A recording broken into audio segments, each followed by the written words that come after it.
good evening, warm welcome, and wonderful reading to you. So we begin session 1 of the 6th V anniversary celebrations with two poets, very dear poets, Neha Mishra Jha and Suchita Parekh Mundun. We begin right away. Both poets are raring to go. They're all ready. We shall begin with you, Neha, right?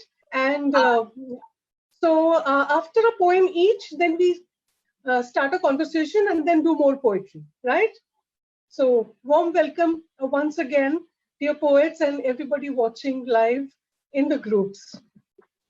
I shall begin with a very brief introduction to Neha's work.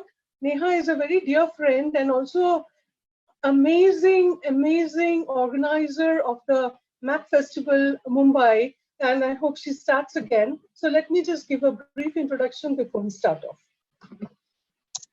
Neha Mishra Jha, a university topper, is a passionate poet at heart and excels in managing business events and projects. She is the founder of the Mumbai Arts and Poetry Festival, MAP, that featured a multitude of artists, poets, and creative people in absolutely wonderful settings. Neha writes in English and Hindi both. Her first poetry collection in English, Reverie Into the Light, edited by We, was published in 2019 at Notion Press. Warm welcome, Neha. Thank you and so thank much, you for being Smeetha. here. And so we start off with a poem of yours, and later we take up the discussion after you share a poem of yours. Yeah. So you want me to start with your favorite one? Yes, please, if you can. बस इतनी तो नहीं हूँ मैं. Yeah, just 1 second.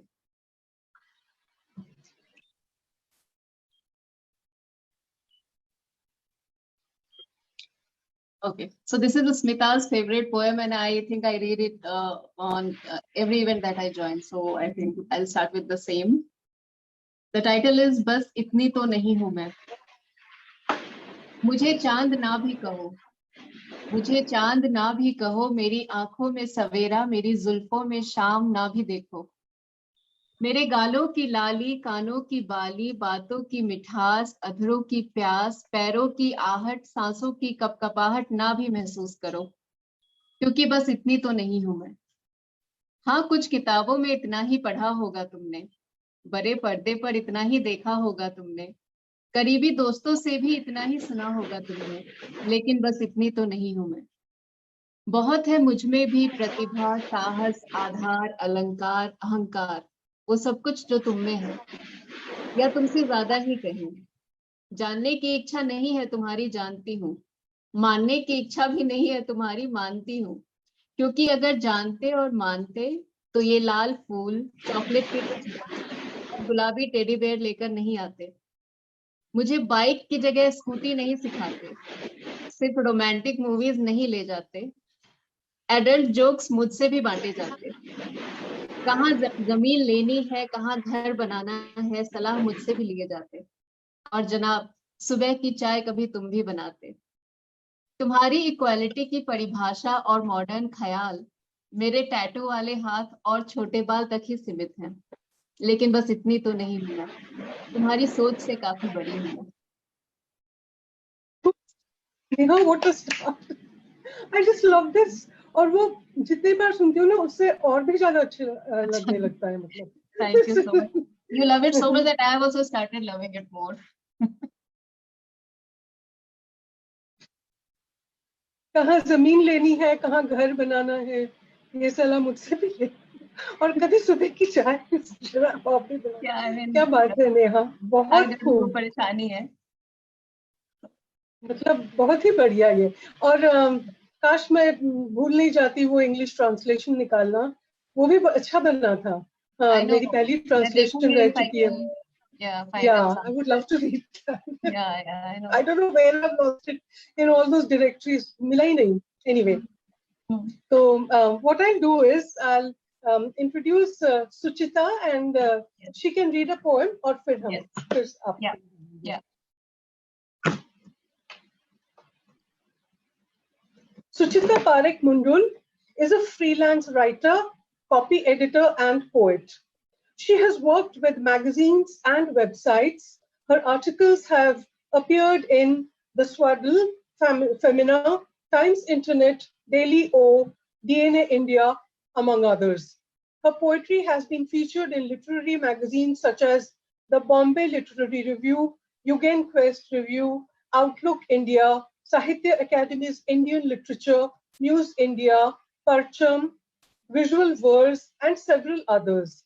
Her poems feature in anthologies like the well-earned Hawakol 2022 and international anthologies. She has completed a manuscript of poetry and is working on a second. Very warm welcome, Suchita, and I hope you enjoy reading your poems this evening at the 6th anniversary. So, would you like to begin with a poem?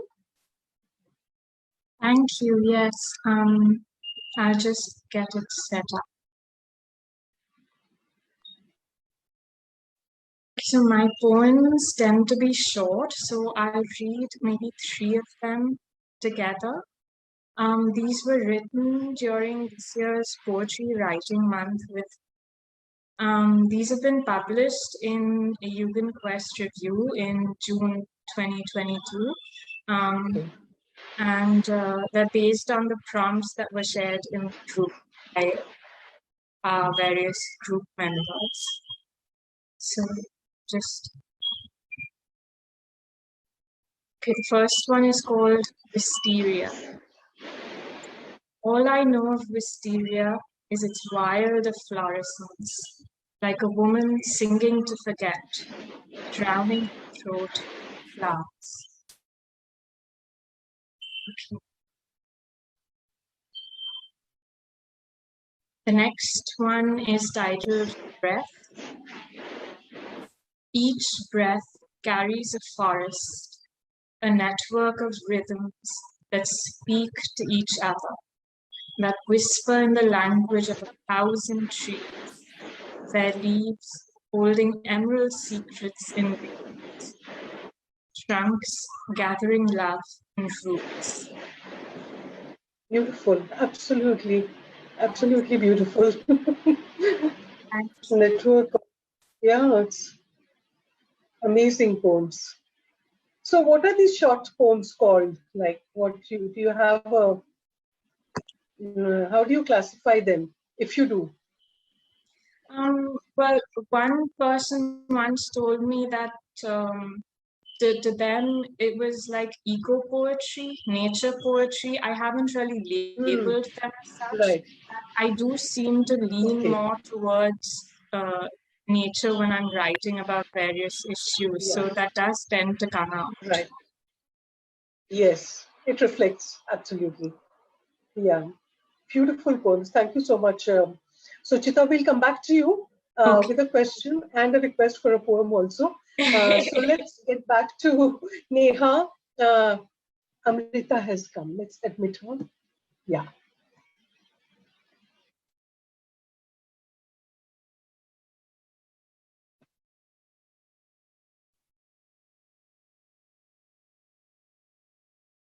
Warm welcome, Amrita. Hi, Smeetha. Thanks. I'm just setting up. My son is setting me up. Just 2 minutes. Sure. Absolutely. You take your time. No worries. Neha, tell us about your poetic journey, a little, whatever you want to share, and follow it up with a poem, please.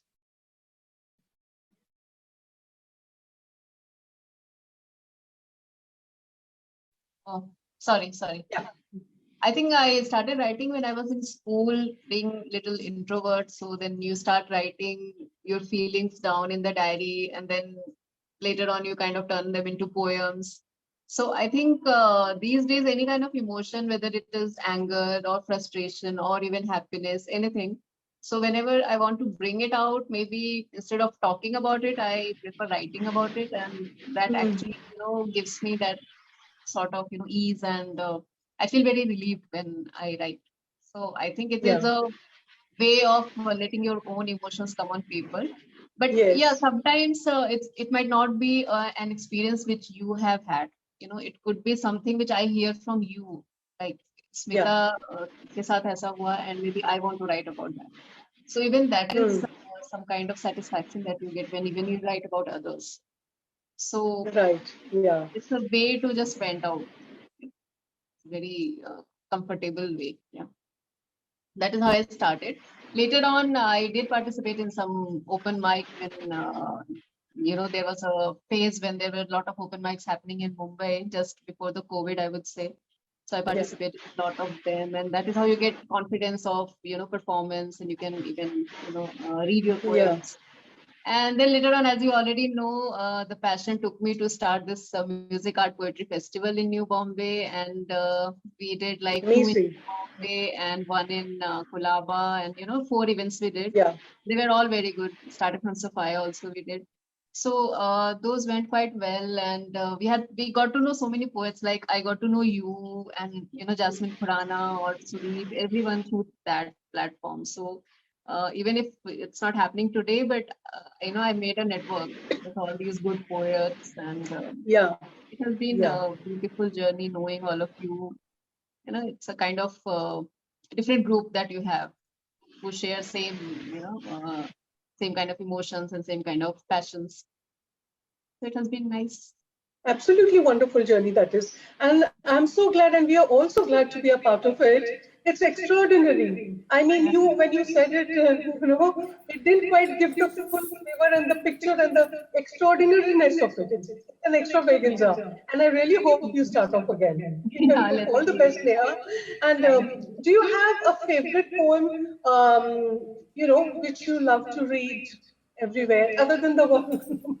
Other than the one which you like. Yeah. So there was this event which I participated. It was like 4 or 5 years ago, and we were given a painting of a woman. So it was a woman in red sari, little traditional, and she was standing on a very pastry kind of road. It was very hi-fi, classy, outside a cafe, but she's very traditional and standing there.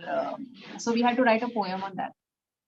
तो generally मैं हिंदी में prefer करती हूँ लिखना because मुझे लगता है कि my Hindi is okay and I like reading and writing in Hindi and little tough words would also be there maybe कुछ लोगों को शायद नहीं भी समझ आए but it's not so tough so I think I will read that poem which is again close to heart and little bit talks about the woman's strength, I would say.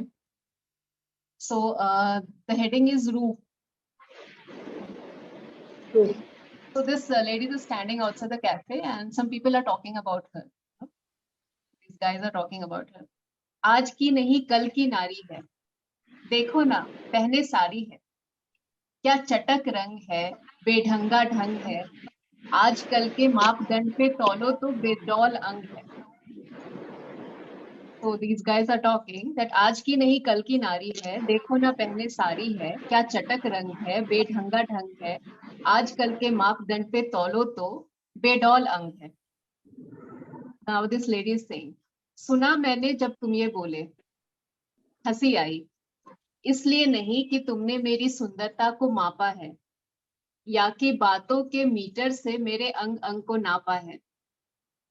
हंसी आई तुम्हारे दोहरेपन पर, क्योंकि पिछली ही रात जब उस लाल किले की दाहिनी मोड़ पर अपनी गाड़ी का शीशा नीचे कर तुमने पूछा था चलती क्या, इसी तरह की साड़ी में तब भी लिपटी थी मेरी काया. वही काया जो दिन के उजाले में तुम्हें बेडौल लगती है, वही काया जो हर रात गिरकर हर सुबह खुद को संभालती है. तुम्हारी और मेरी कहानी तो ऐसे ही चलती है. तुम डरते हो मैं नहीं, तुम चेहरे बदलते हो मैं नहीं.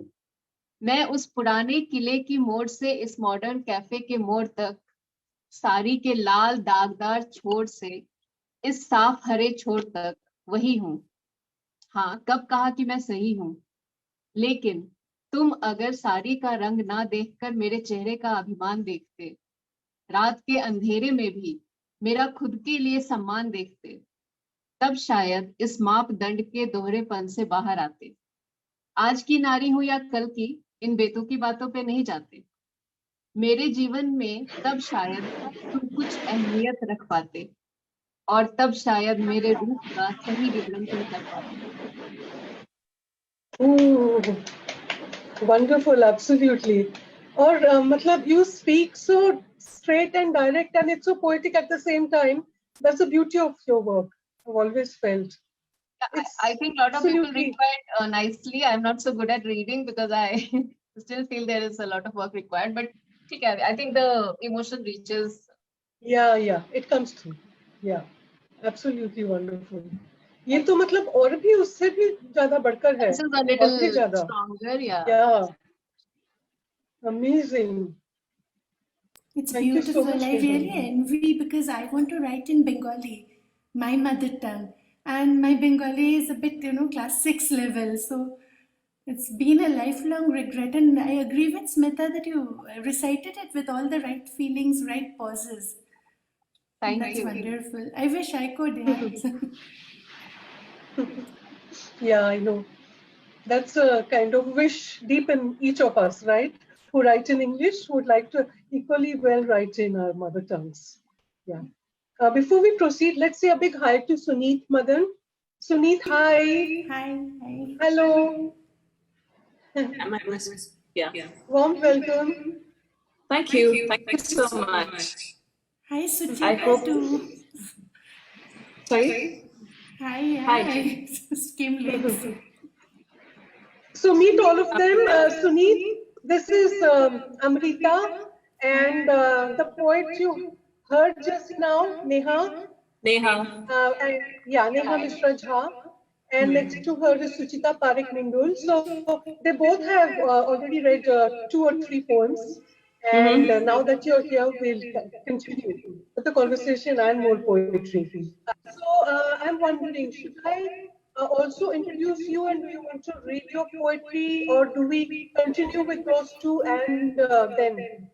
Neha, would you be in a hurry to leave, or do you have time? I have 10 minutes if Okay, so we'll proceed as we were doing, and then after Neha finishes, I'll introduce both of you. No worries. Right. Okay, Suchita, we come to you. Would you like to briefly share your poetic journey, how it all started, and then share a poem? Okay. I sort of fell into the writing profession. So as a child, it began with just writing letters to friends. Then in school and college, there was essays that we had to write, and then gradually I grew into poems. So I worked as a feature writer, copy editor, content manager. But while I was working full time, there was no real headspace to write poetry. So it was only after I left full time work that I began to write for myself again. And it was actually during the early months of the pandemic when I had enough time to write more, and that's when I realized how much I enjoy writing poetry, how much I enjoy reading it. So I decided to focus on it more, and that's where I am now, learning and growing. Perfect. Yeah. It's really like a magic box opens once you do poetry. And you don't expect those things to come out, which actually do, Exactly, So yeah. it's a very heartening kind of. It is. It's lovely, and Yeah. you end up learning things about yourself that you didn't know. Yeah. What you had inside of you, yes. So share a poem of yours. Okay, I'll read this one called Swimming, which is one of the earlier bunch. Swimming. When you swim, you split yourself in two, like a dream that's part water, part air. You glide through swell and fall with the silence of prayer, conversing in the tongue of breath and waves. After this solitude, after this softness of peace, you rise like a new day, glistening with hope. Wonderful, yes. That's beautiful. Thank you.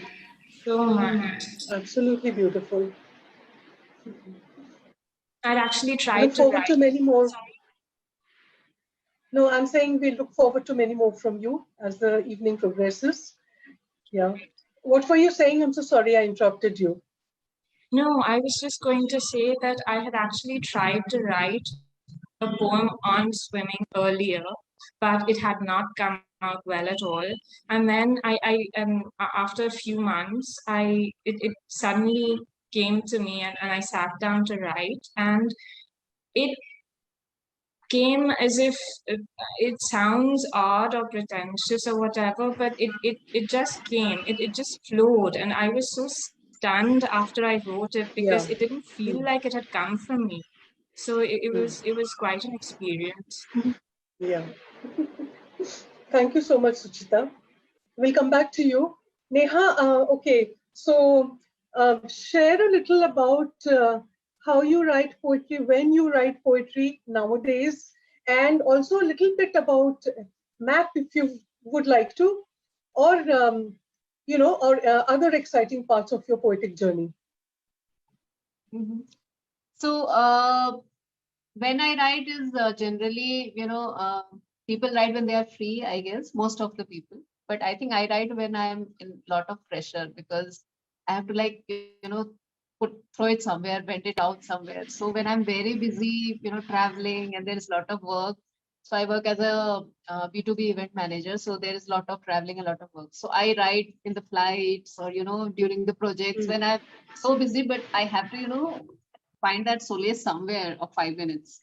So that is when I write. In fact, I don't write when I'm free because then my mind is so blank. I don't know what to write about. And the only problem I have is, Wow. I know what you're saying. Yeah. yeah, I think many people can relate to it as well. Uh, the only problem I have is that I get very less time to read. I would want to read more and, from the people whom I know and even the famous poets that have been in India or even outside. So I get very less time to read. I would maybe want to work on that and read more. And MAP, MAP has been very close to art. I don't call it a event. I call it like, जैसे बेटे की शादी कराते हैं, तो all that effort you put, no, the same thing I have put there. I agree. I was eating The MAP and scale and the festival. magnificence and the celebration is exactly like a huge It's wedding. the same, the kind of preparation you do. And, Yes. I went to New Bombay Mayor. You have seen he came for inauguration. And I was like, मुझे उनको लेकर आना है. And everyone was saying your festival is new. Why would Mayor come? Why would he come? I said, I'll go and meet him. And I met him and he was so, welcoming. And he said, yeah, sure. It's a new venture. I would come. And he came. So I think people are welcoming, but New Bombay has little restrictions on people moving out of house and going for a poetry event. I mean, they would love to go for a food event and festive sort of thing. But for poetry, I think they need little more, maybe awareness that they should attend. And it's not just about, people coming and reading poetry. There is a lot of learning that happens, a lot of, you understand yourself in a certain way. Yeah. Yes. And you meet a lot of people who can help you in your journey, not just professional, but maybe personal journeys. So I think it's a complete, environment of networking and learning and even fun for that matter. So so MAP just happened overnight. I was, I think, pregnant that time, and I just thought that I'm very bored. I need to do something, and that is how the first MAP happened when I was pregnant with my daughter. Yeah, and we did that in JJ School of Arts. That was in Fort. So we started with that, and then we moved to New Bombay. We thought that this area doesn't have any even, so we did. So I think if we start very soon again, then we'll see, we'll add more angles to it and add more poets to it. So let's see when that happens. It's your events, your MAP Fest is a energy-packed dhamaka. And you kind of, like you said, when you meet people, you're also energized and you're enthusiastic, you're inspired, and you come away so energized. And we have learned so much, all that beat thing and all that, the young people, the fashion show, the dancing. Forget the poetry. Poetry is houseful. I don't know how you managed to do it. houseful poetry on those big auditoriums. It's so exciting, Yeah. And I think it's you have been wonderful very performing at supportive your. in all our editions. You have been very Everybody supportive. loves it, not just me. It's a Neha, huge thing. Sounding so exciting. I can imagine the kind of fervor, energy it would be actually carrying.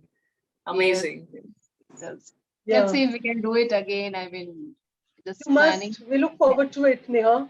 Yeah, sure. And now please read any poetry you like. Yeah, so I think I sometimes write in English, like Women Empowered India published my book, Reverie into Light. So I wrote one thing, one small poem recently. So it talks about, I feel that every person, all of us, we are two, we are not just one.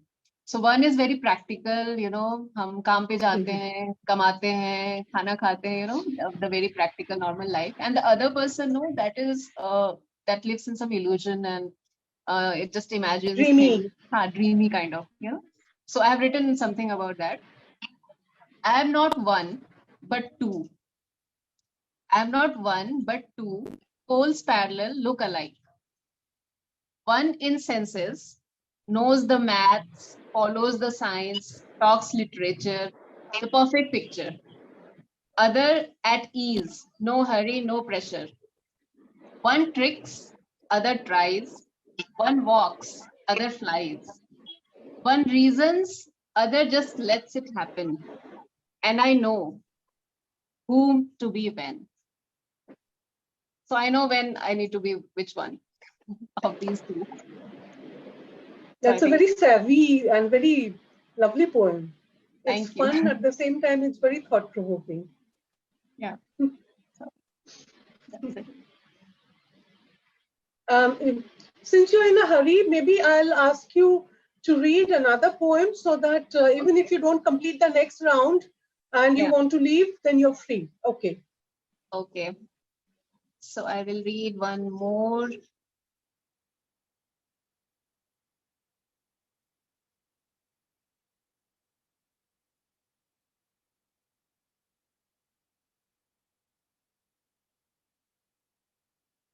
Achha, so I write a lot of romantic poems, So in Hindi, प्रेम के ऊपर मैंने बहुत कुछ लिखा है.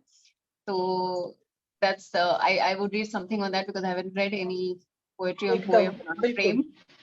So there is no title to it. I just call it prem. प्रेम को बिना छुए भी छुआ जा सकता है. So even if you haven't been in love, you know what love is, so that kind. प्रेम को बिना छुए भी छुआ जा सकता है, बिना पढ़े भी प्रेम में प्रेम किया जा सकता है. दूर से चुपचाप किवाड़ की अतरंगी ओट से भावनाओं के खेल को देखा जा सकता है. तो बिना पढ़े भी प्रेम में प्रेम किया जा सकता है. क्योंकि प्रेम कहाँ होता है किसी निश्चित आकार का, वो तो एक कल्पना, एक काया, एक धुंधली सी छाया सा होता है. रूप भले होगा उसका, कोई रंग भी जरूर होगा उसका, पर तुमको तो वो तुम बनकर बिल्कुल तुम सा ही दिखता है. बिना प्रेम में परे भी प्रेम किया जा सकता है. कई गीत बने, कई कविताएं, कई मूर्तियों का निर्माण हुआ. प्रेम की कहानियों में प्रेम को कितने वर्षों तक ढूंढा गया, पर असीमता को बोलो किस तरह कागज कंकर में बांधा जा सकता है. बिना पढ़े भी प्रेम में प्रेम किया जा सकता है. Thank you. बिल्कुल, एकदम सही कहा. It's a play of emotions. And yeah, very, very beautiful. Absolutely. Thank you so much, Neha, for that. Anyone has a question for Neha? Wants to ask Thank you, Neha. Lovely poem, lovely. Thank you. Thank you. So, Smeetha, I think I'll be here for a little time to listen to others and then I'll leave in between. Neha, I have something to say. Yeah. You were hesitant in putting across that you're writing only Hindi, or you said that there's some words that you might pass. But I found that what you wrote was pretty close to me. I could connect to it so easily. It was very simple and very easy to grasp. So I loved it.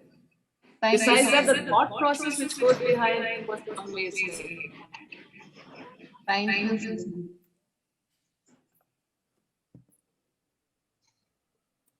And thank you, Smeetha, for the I opportunity. agree with Suneet. Yeah. Yeah. Most welcome, Neha. Look forward to many more with you. Yes, and all the best So, to you. Suneet, I thought I heard some echo while you were speaking. So, if you have a second device on, put it on silent. Otherwise, there's an It is echo in the other happening. room. It's in the other room. Okay, but still there's an echo. So now, okay, now it's better. Say something. Let's see if it's happening. Just say Now something. actually I can't hear the echo. So probably it was Okay, with the perfect. name Yeah, it's effect, gone. something was Yeah. there. Yeah. It's fine now. Right, right. Yeah. Great. Thank you. Okay, so now we'll introduce the two poets from session 2. Warm welcome, Amrita and Suneet. So what I'll do I is didn't realize I'll I'm give session very 2. brief. Yeah, Amrita. I just said I didn't realize I'm session 2. I just joined the link. No, it's okay. We have actually combined both. Okay. Yeah, so it's fine. So because then the conversation gets better, you can speak to the other poets and get to meet each other. Yeah. I would have We're missed getting the Neha's echo poetry. now. I would have missed Neha's poetry had I not joined. So, Yeah. hi, Amrita, can you do one thing? Yeah, sure. Try muting yours. Let's see. Okay. Now can you hear? Yeah, now there's no echo. Yeah, now Smeetha? there's no echo. Yeah. Yeah. Yeah. So It's perfect now. Perfect. yeah. Great. So let me give very brief introductions to the two poets. Thank you for joining us, Suneet, Amrita, and then we'll be back to you, Suchita. So you keep a curated selection of your poems ready.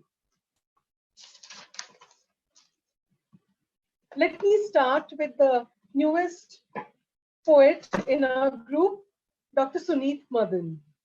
Dr. Suneet Madan personifies creative diversity.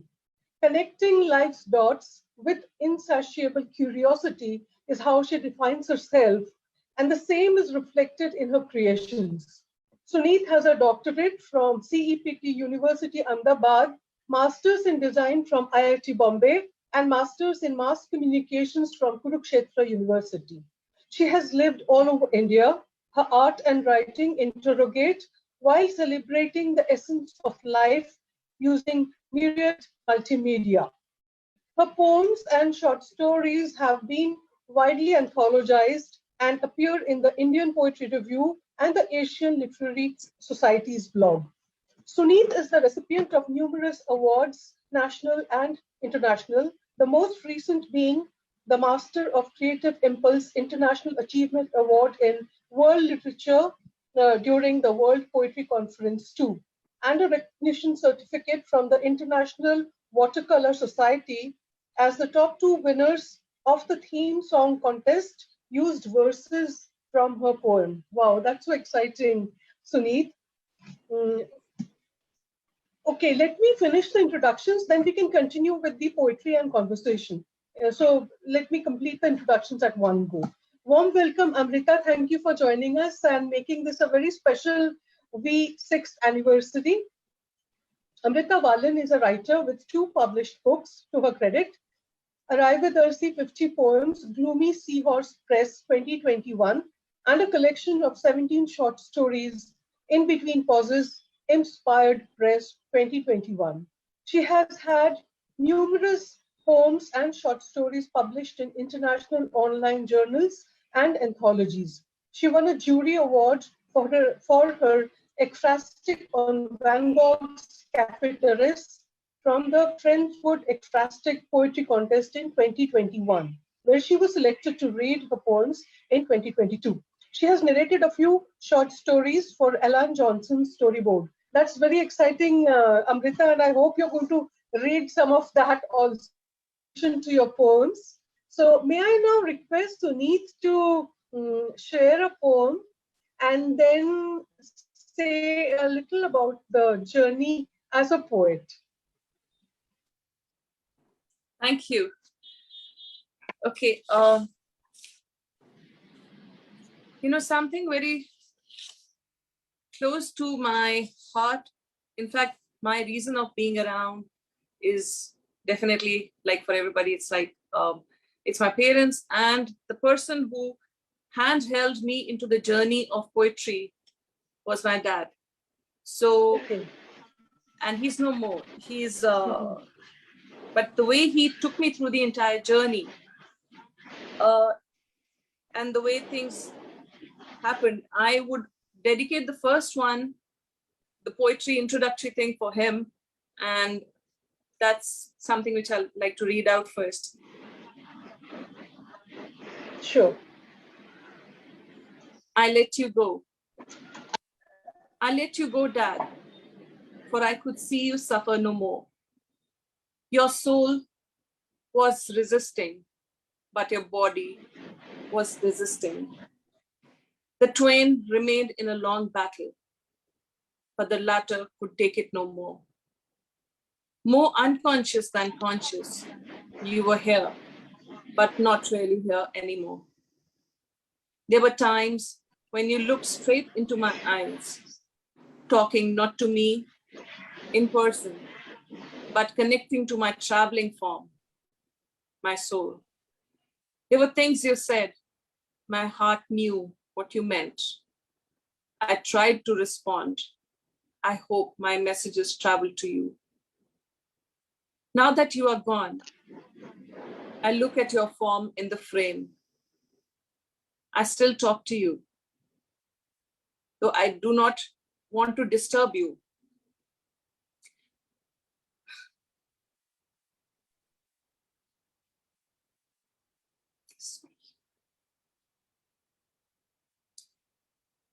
But it happens somehow. I want you to be happy where you are and not to be strange to visit this life zone. You were the one in whom I always confided. You understood me like no one else at home or otherwise. I miss our bond, wherein I had to say nothing, but you understood it all. When you traveled to lands beyond the oceans, I knew your mind and heart hands faltered, yet I made you write to me. That is because I wanted to retain your thoughtscapes with me, for them to illuminate my path to eternity. You chose life for me when all parameters were in red. You prayed fervently for me to open my eyes again. You let go of many opportunities to ensure I groomed as a survivor. You gave up your me time to ensure I made up for my lost time. This is the time period when I was going through some accidents and some journeys which he had taken some stance to ensure that I came. But when it came to you, I tried to be a shade of your shadow. I elicited strength from your presence in order to keep me going strong. For long you braved the loneliness of hospital beds. Your visits home were like intervals towards the end. That is around time when your will to hold seemed to dwindle. That is when it seemed the tubes that were feeding you were eating you. That is when you seemed to ask if I'll be fine. I affirmed, but knew I'll be very lonely. But I had no choice. When you told me, "Mainu punje leta do." "Mainu punje leta do" means "mujhe niche leta do." So he had a premonition that what's coming. You were the beacon of light in my life, and you continue to be so. Just that now all I have is memories and live in a world different than you. Even though we are in different dimensions, you must always be in the know. You meant and mean the world to me. But for your sake, I had to let you go. But for your sake, I had to let you go. Thank you. So I'm sorry in between. This is not at all, Suneet. And this is a poem which, this is very personal to me. And when my father went like that, I had almost a breakdown, and I have never been able to write this. I should have written this. Now I realize what you have written is also for me. So thank you for sharing that deeply moving and deeply personal poem. And it was, I'm breaking out in a kind of, response on the skin. And it's, Yeah. and thank you for writing this, because it's very difficult and they're always there, present. And it's a continued conversation, but silent, but it's there. And it's even more there because now I know he's not there somewhere in Kolkata or anywhere else. He's right somewhere close. So you said you look at the photograph and you kind of talk to him, which is so true, I mean, this is so deeply moving. And it's amazing of you to read that in this group. We are honored and deepest respects to you and your father. Prayers also. Thank you. And, it's because of him that I am able to take out, he used to take out time to take me for walks, and we would end up rhyming. He would come up with words and he would say, okay, now Suneet, let us, I used to skip along in my frock and I would keep jumping, hopping, and he would just start off with, okay, let's see what rhymes with this. Let's try this out. And then the way he would talk to me, and then, the way he traversed my entire journey along how things, what to speak, how to form my thoughts. And right. So that was really beautiful. That journey started with him. So because of him, by the age 16, I already had around 2 notebooks full of poems, which were like, wow. Yeah. So it was a very beautiful journey that I had with him. And now also when I meet him, when he went to the, which I had written that when he went abroad, I used to make him write. So he wrote those letters to me, which he had in the notebook. He would keep writing every day. I used to tell him that, Dad, write something for me. And those are such beautiful notes which I have today, which are like to a daughter and talking about life, things that he couldn't have talked about otherwise, but talking about some parts of, what happens with the loneliness aspect, which we don't realize. And the scare which is there, but they don't like to show. So those are beautiful things which I have now, at least with me in my notes. Yeah. Thank you so much, Suneet, for sharing Thank that. you. And are those all your artwork behind Einstein and some others? Me and Einstein share the hair. So, and those two are the forms which I am working on. They are the Divine series. And so I'm doing it, a huge collection based on that. So that's how it is. Yeah. Thank you so much, Suneet, again. I'll be back with you. Sure. And right now, may I request Amrita to start with a poem and then talk a little about your exciting writing journey? Sure, Smeetha. Listening to Suneet's poem, I just realized I have to change the poem I'm reading because I lost my mother in 2019. So it's given me some time to get over it. Smeetha, last year it was not the same.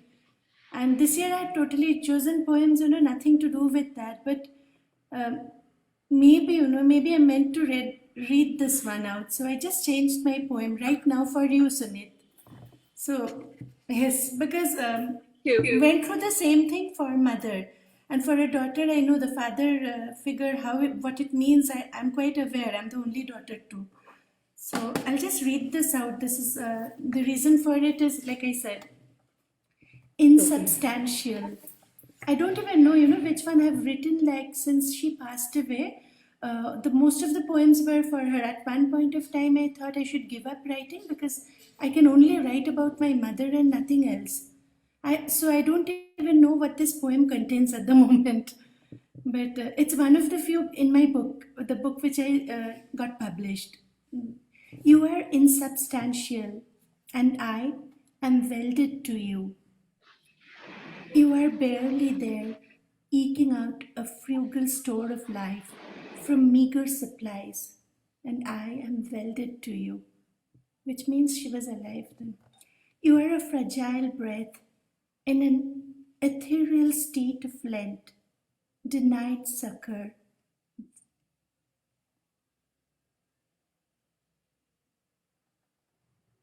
vital air. I'm sorry, my eyesight is failing. Can you give me one second? Sure. Yeah. I'll just mute myself. Amrita, have water.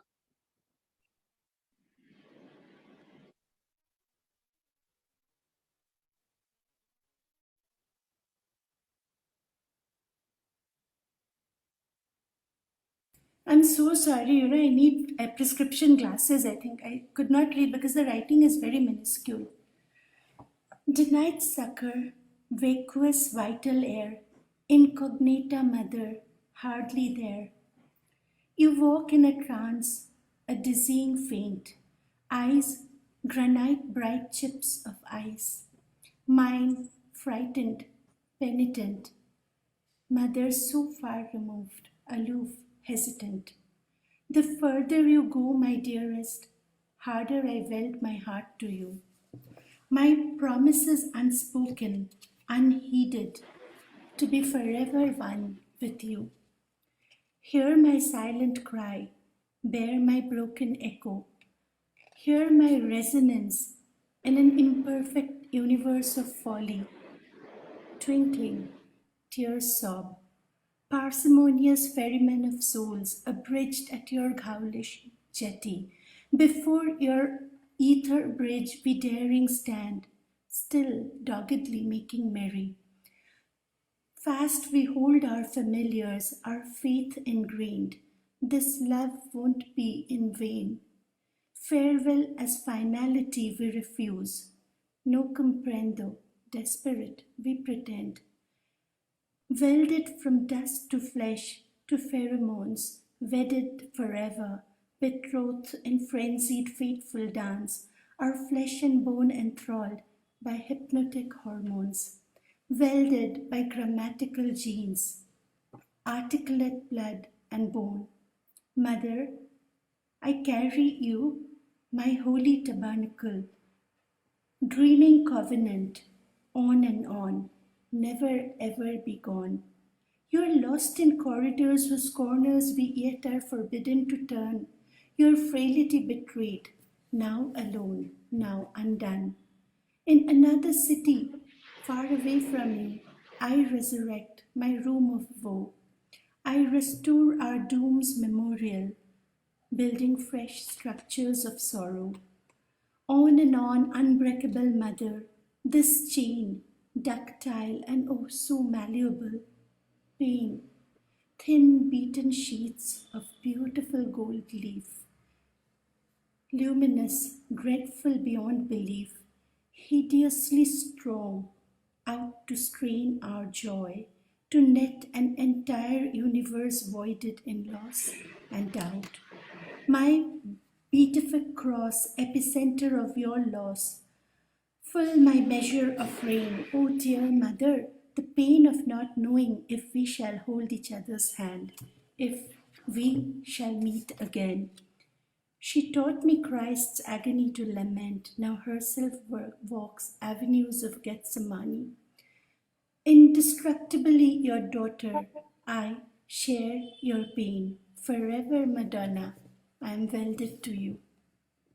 I'm sorry, it's very fine print. So I literally am squinting to read it. I need glasses now. It's a beautiful thing, and you poured your heart out for your mother. You see, I was in Bangalore and she was passing away slowly, withering away in Calcutta. And it's like how it is. It's your family is also here. You have to look after your sons also. So that was one entire year of what it was. That I think poetry, like you're right, Neha was right, that it is through poetry we know ourselves, and it is through poetry we just survive, we carry on. Yes. Yeah. No, it is pretty cathartic because we're able to relieve the Yeah. You see, my son had brought home a medal, and I was like heartbroken. I could not share that news with my mother because she was forgetting.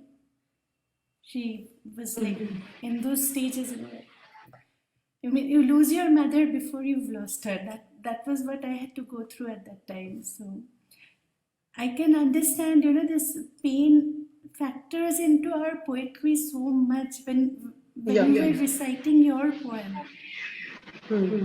It just brings it all back again, and it's just... Yes.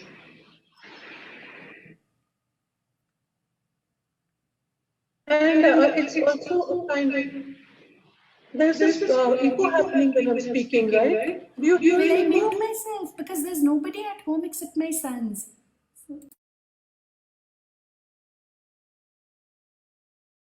Is it better? Yeah, it's better now. I think it was coming. Yeah, you must read from this.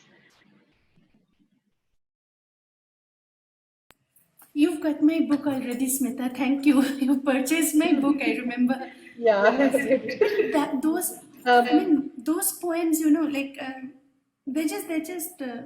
I don't know, sort of open up the doors to new things. After some time, I guess I'm at that stage now where there was a time when I thought I'll never be able to write another poem without my mother being in the poem. I remember a poem from this, about the sun and sunflowers. Suns and sunflowers. Yeah, must be there. There were a couple of poems on my father and a few on my sons, and it was the very first time I ever attempted publishing. So it was all, hodgepodge. Like, I did not divide it into sections on. I mean, maybe if I write another poetry book, it will be one on You'll the be more family and structured. one, Yes, yeah. I definitely. just put all the poems which I thought, is readable. Not everything we write is. But when Sunita recited her poem, I'm so glad that you shared that because it brought back so much from what I mean. I feel good that we are all related by this. This pain is actually it's a necessary thing. It connects us, like it's good to share this vulnerability that makes us all. I mean, bad at expressing myself online. I'm sorry. That just makes us all human. True. I was telling my husband, if a poetry can bring tears, if a poem can bring tears to your eyes, then kudos, bravo to the poetess, and you did that. I had to switch off my video for a second. It's very deeply moving. Your poems. It needs to be written, actually, otherwise it's bottled up inside, and it's actually difficult to write also, because you're again back in that emotion.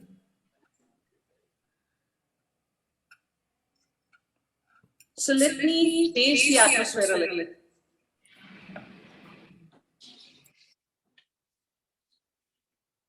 Yeah. Smeetha, should I? Yes, please. So let's hear something different, which is like how I would love to describe myself. And I call it atypical identity. I was never cut from the same cloth. No moral compass pointing due north. No fixed attitude, malleable, yet like a mule. Just an inner indecisiveness, as wide and wavering as ocean's deep. And if I said I wished I were different, I would be lying. Because I love the way I've turned out to be. A little wacky, a little wonky, a little quirky, a little gawky, a little spunky, a little swanky, a little cheeky, a little chunky, who belong to no one, yet to everyone, who has nothing, yet has everything, and despite having everything, has nothing at all. I have a fire within for every escapade, an obsession for freedom, that pushes to a nomadic point of madness. I can call a spade and would not trade my wild streak for anything in the world. My world has been sparkling and yet broken, stirred and shaken, yet rocking and alive. Dashed dreams spread across like diamonds in the darkest of dark night skies. And they become the guiding light for the lost traveler, which is me. Because that is who I sometimes become in the roller coaster journey called life. Trying to become invisible to people at times, trying to take up a little less space than I do, trying to become as normal as others do. Though I know not how to live thus. My ideas, words, thoughts, and actions might sound inane, lunatic, or irrational, but those who understand the spirit and the freedom it lends secretly crave for the state I have, the state of bliss. Desolation on being labeled an outcast is a temporary impediment that at times lends inexplicable pain, but for being a sovereign of my sovereignty, momentary anguish is just a small price to pay, and I'm willing to pay that. Thank you. And with this, you have spoken to so many of us, for so many of us. You know, the statue. Yeah. And beautiful poem, very, very fun, frolicky, and at the same time deep and very, very thought-provoking. You know, that's how we are. We just keep putting layers on layer on ourselves to become socially acceptable, to be the kind of person. Yeah. But who are we living for? We have ourselves to live for, and which is really important. And we forget it. You know, when somebody asked a question, and I saw it in a video too, but a friend happened to ask a question thereafter to me. And before I saw that video, she said, can you name 5 most important things for you? So I mentioned everything and I forgot to mention myself. So which is true for everybody. Yeah. So you are actually forgetting who you are, and you have to live for yourself, and you have to please yourself. Love yourself before you can love anybody else. So absolutely. That's how it's really important. Thank you, Smeet, for that wonderful poem. Suchita, you want to ask anything to Suneet before you read a poem of yours? You have a question for Suneet or Amrita? But very cheerful. I like this aspect of you. Sorry.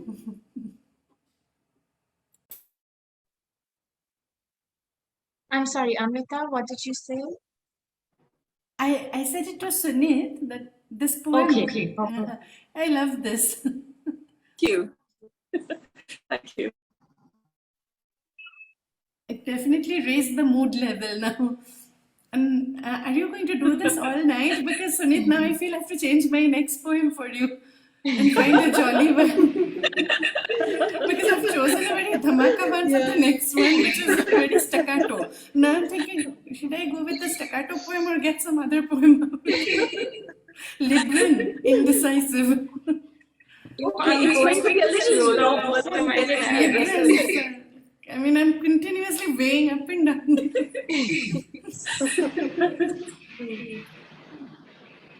Yeah, I don't let me turn this into a zodiac discussion. Kind of offers. It offers a wide spectrum. Yeah, because the next one I've chosen is so different from.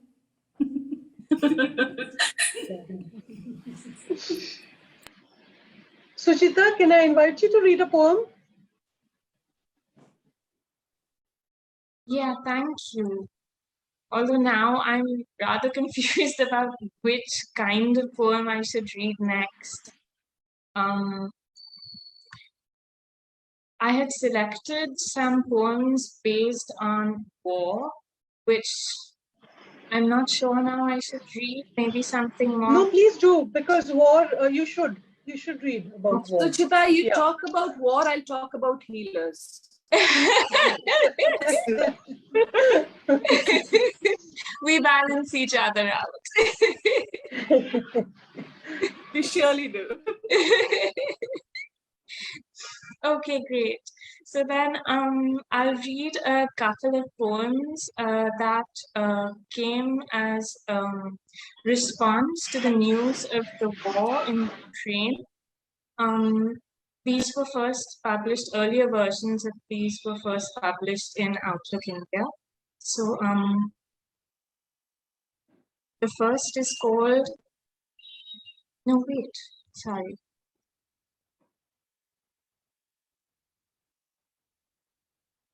I'll read my favorite one first. So this one's called Explode. When I explode, I'll be a flower in hyper, throwing head, petal, stem back in ecstasy into the world of the sky. And my voice will ring in your ears after it's free of me, like tinnitus.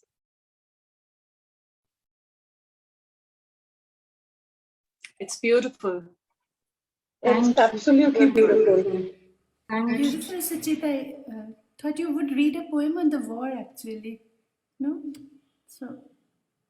You don't see the war in this? Sorry, I thought you changed it midway. Anyway. I got a little confused, maybe, I think. Sorry, no, this, well, you're right, actually, because this can be seen in two ways. Sorry, I just got confused. I thought I heard you say that you're changing the poem midway. You said, no, wait, something. No, oh, no, that was because I was going to read this one called Humanscape, and then I realized that there's this other one that I prefer more, so I thought I'd start with that. Forgive me, it's my mistake. No. Absent-minded, I think. Shall I read the next one? Yes, please. So, humans. Suddenly the sky is a swath of uncertainty. The field is ablaze with hope. Between the two, lines ricochet and break into answers, staining the horizon with a cease, drawing to an end.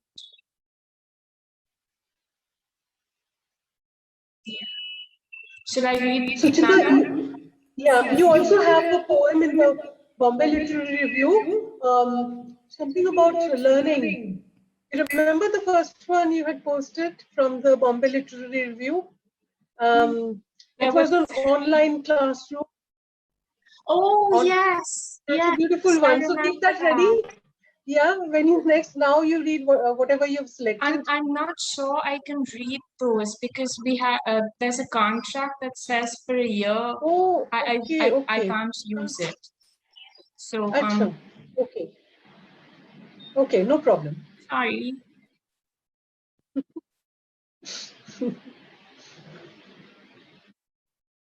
But should I read another? Yeah. Okay.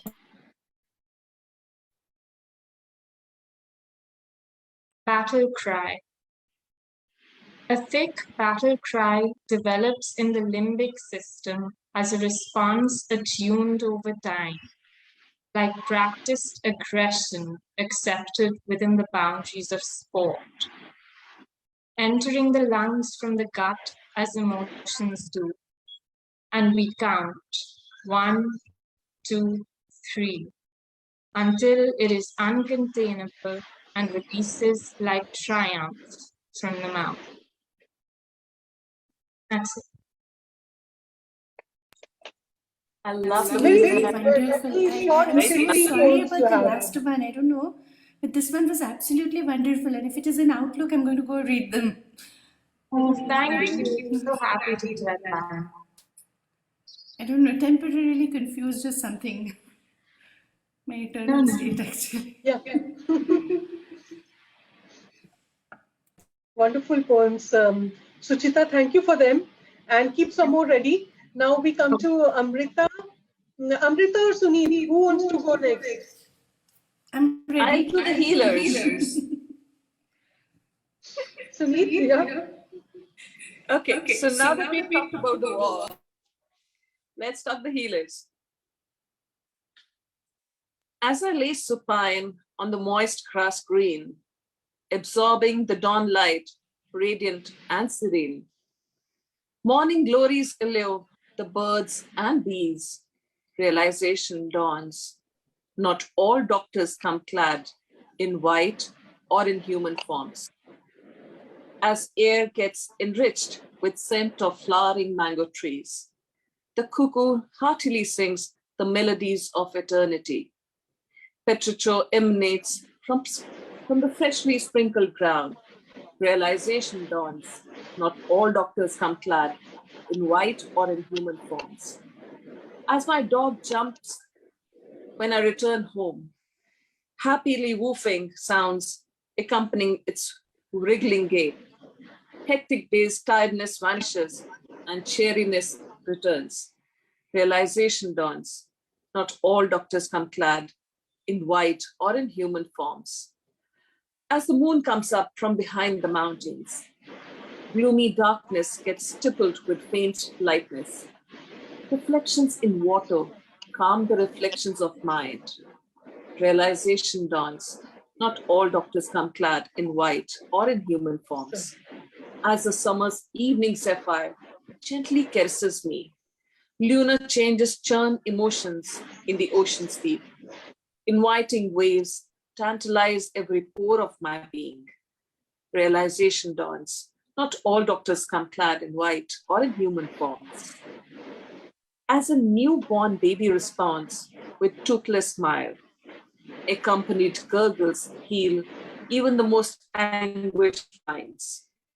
Heavens light up, watching the pure bundle of sunshine. You will agree.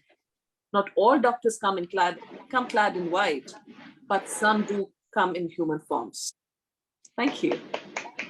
I love that. Realization dawns that not all doctors come in white or in human form. And you kept repeating, it's such a lovely lyrical rhythm. And there's a calmness and a healing touch to the poem itself, the cadence, even if you don't get the words. And the words are so beautiful. Thank you. It's a tribute to nature. It's a tribute to the healing touch of nature. Healing power of nature. This was a time period when, we all got that time period in between because of COVID. Though I was working, I was going to office even during that duration. But at the same time, the way, going through the entire, that same road that I'm going on, but then I would have peacocks coming over there.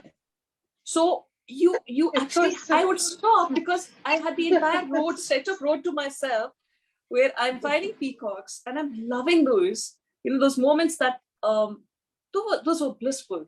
So that's when all this came up, how the healing happens. Yeah, true. Absolutely wonderful. Just love. Anyone wants to say something about the poem or ask something to Suneet? Lovely. I just loved it. That's all I can say. Thanks, It's true about doctors not being in human form, Like it really struck a chord.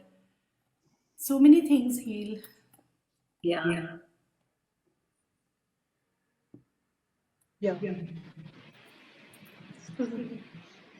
Thank you for that wonderful poem, Suneet.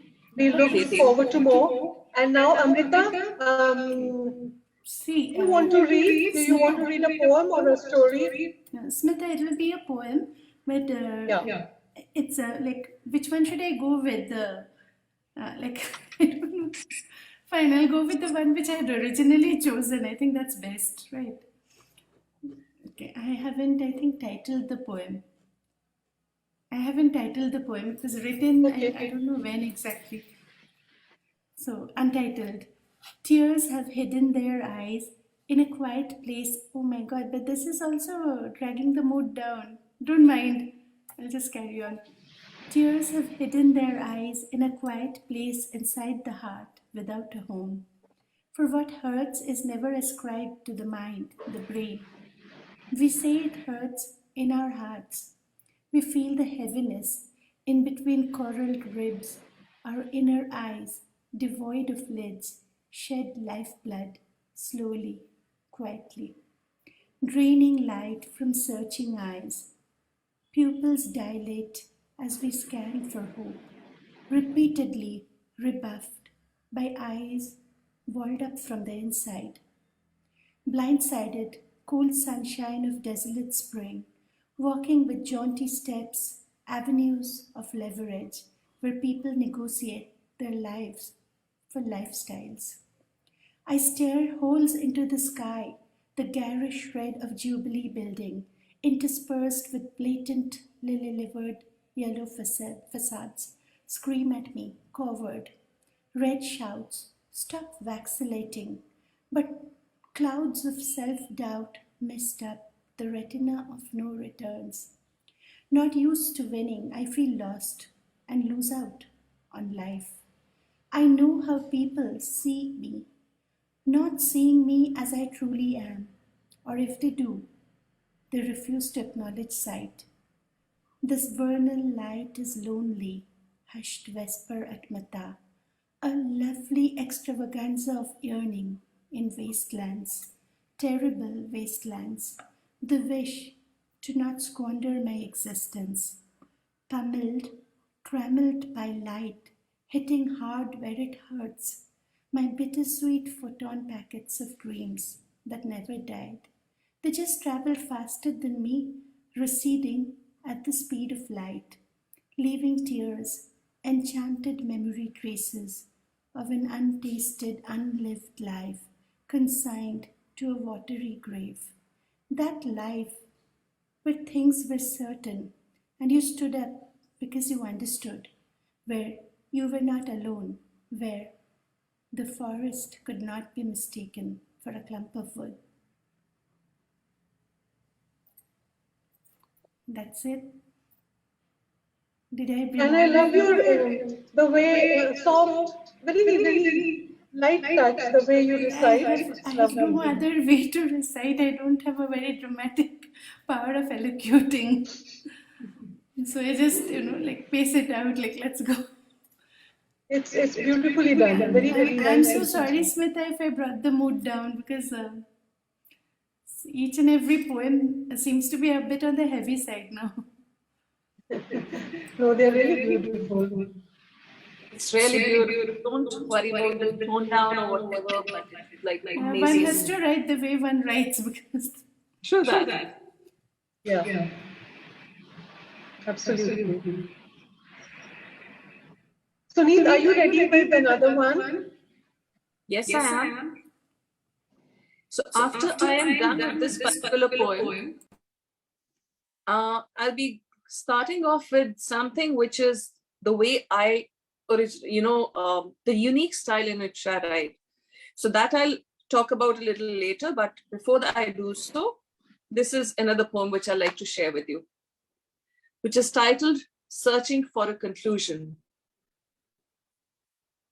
I nailed certain doors to keep myself from opening them again.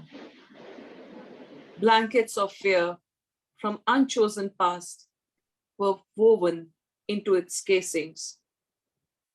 I drowned by degrees in melancholia for want of an open firmament. The room is full of mirrors, yet none of them carries my reflection.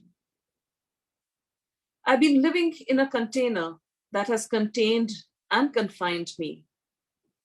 Fallen leaves on the windowsill ruffle in knowingness of my pain.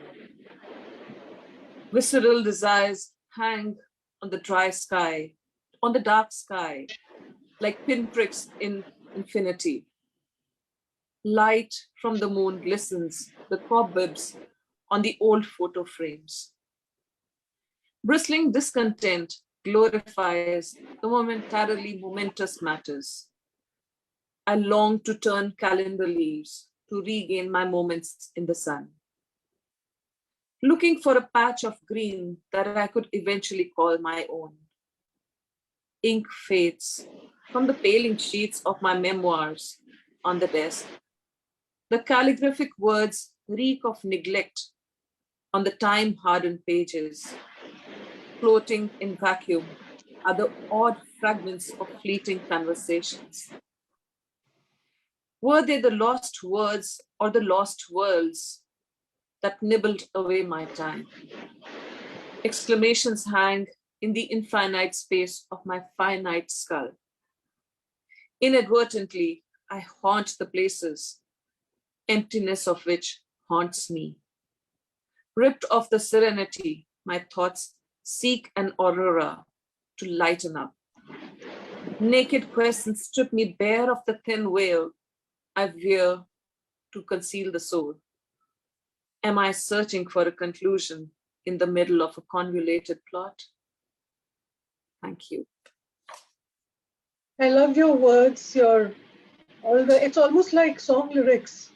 Looking for a patch of green that I can eventually call my own. That resonates so much. We're all doing it, right? Small time.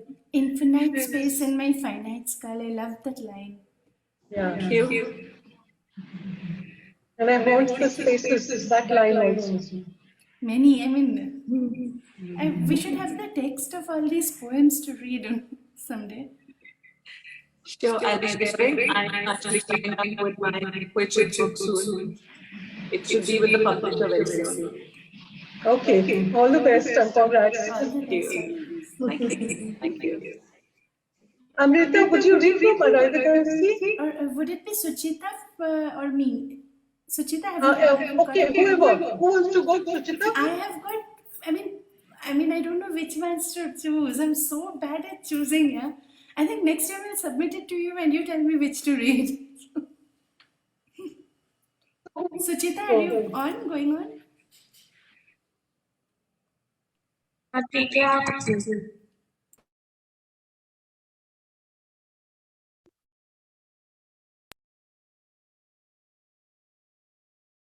So this one's called Dadi Says. Dadi is what I used to call my maternal grandmother. Dadi says you should wear grief like an heirloom sari, sparingly, with care. She doesn't count the colorless muslin that shrouds her with widowhood, stitching it into the tissue of her skin. She doesn't see her translucent existence, her memories like a pallu, swinging her closer to the living and away. Her presence is transitory on most days. Birds hidden from sight ululate into the sky, sending pain into the future and the past. But Dadi wears hers like breath, talking of an inheritance of wings while living heavy with loss.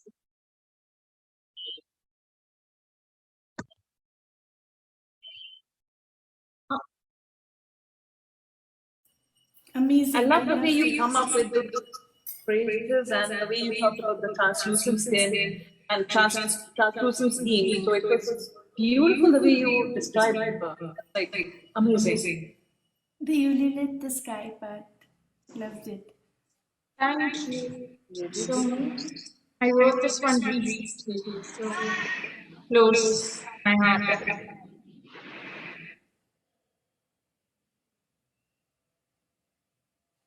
Okay. I think what I'll do is I'll read the poem. No, but there's a horrible echo happening for me. I think it'll spoil my poem. I'll have to sort that before I read. Oh, when there's I'm no speaking, echo do you now. hear an echo? No, not right Does now. it? Okay, then let me try. Okay, if it happens, then I'll just break off. You can get the cat also there. So pray for me, please. Okay.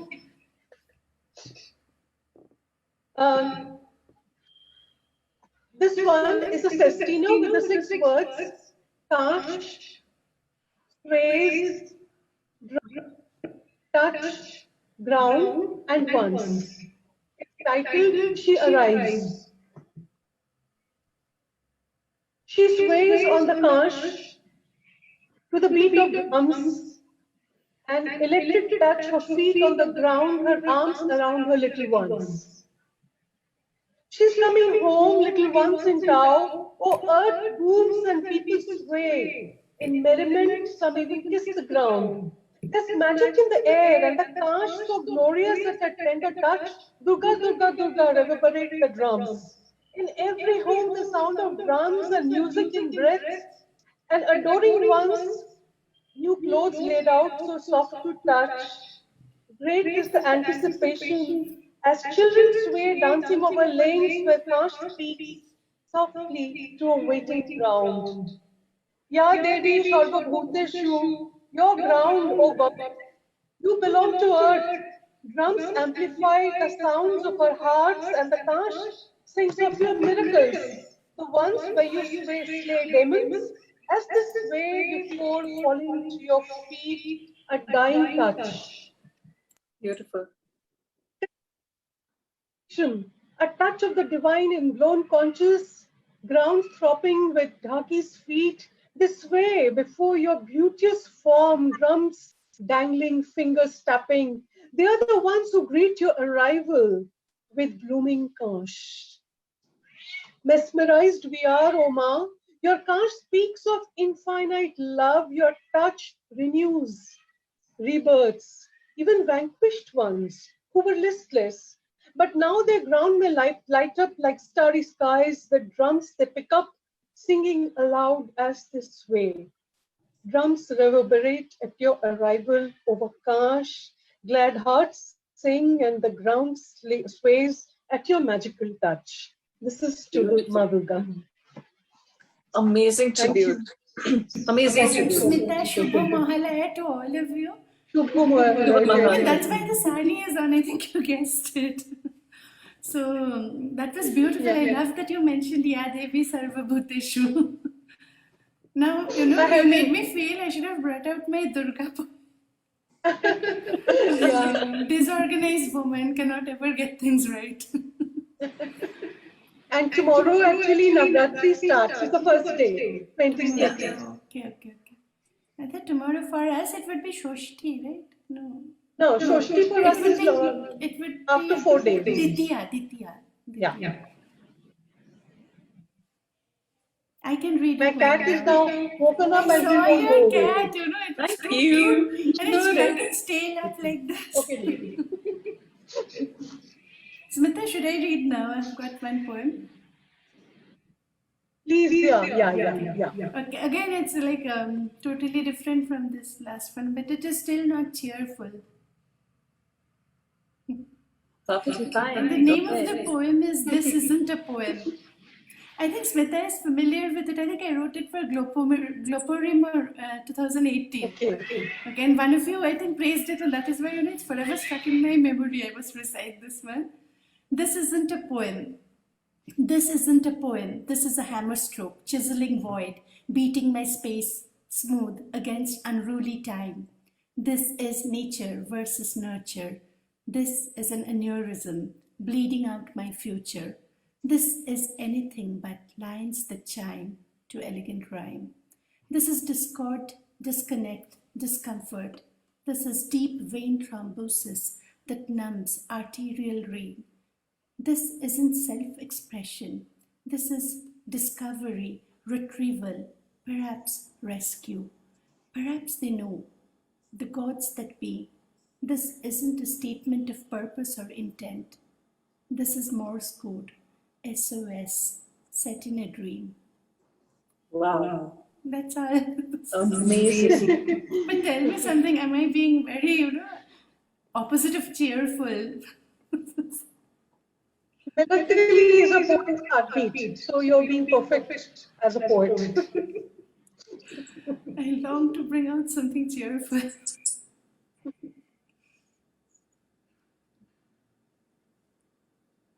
So, do we poets have favorite poems, or we outgrow and look for fresh stuff? Smeetha, my mother's favorite poem was The Last Ride Together, and I inherited that love. So I think that will be the last poem I'll read on my last days. So I'm very loyal to stuff which I read. But wait, so do you have a favorite poem? Sorry. One of my favorite poems is there, which I'm going to read the last. Okay. As in, when we complete the session for my last poem, I'm going to read that. Will it be cheerful or will it be like It's wine? powerful. Okay. I think I've got to look for something that is not so. So that's what the Durga inside. Suchita, you want to read? You have a selection now? Yeah, I think.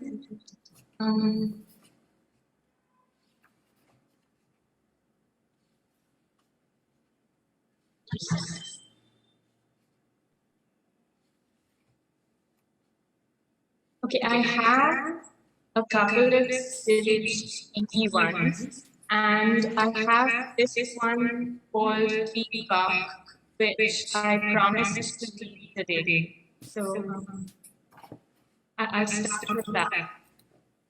I'm getting an oh, is it possible to mute?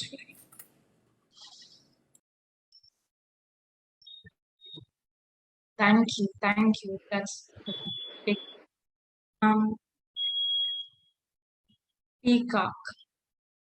How absurd that a peacock's settled on my head and is shaking its plumes in that irksome dance. Look at it, hanging on like a failed performer, giftless, artless, songless, a mass of feathers and not much else, holding court like a puppet sovereign. Awkward, like the time I invited myself to your lunch too. I cringe at my old self. But look at this bird on my head, would you?